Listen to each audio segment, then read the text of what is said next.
Wanna know how to play tutorial in Paladins? Well, no worries. In this video, I'm going to show you an easy step-by-step guide on how you can do it. It's super simple and under a minute, so let's get straight to it.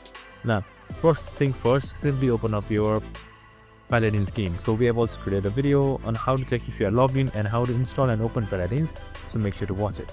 So once that is done, you should be provided with this interface right here.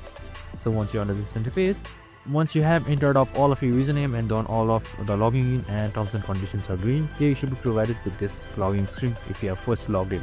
So you can just simply select play tutorial right here in order to start tutorials. So it should load your profile and you should be under your tutorial in a minute. So your match should load and there you go, your tutorial should be done. And that's it. Now you can just simply play Paladins and enjoy. I hope this video helped. If it did, make sure to like, subscribe and tune in with us for more of these videos. See you in the next one.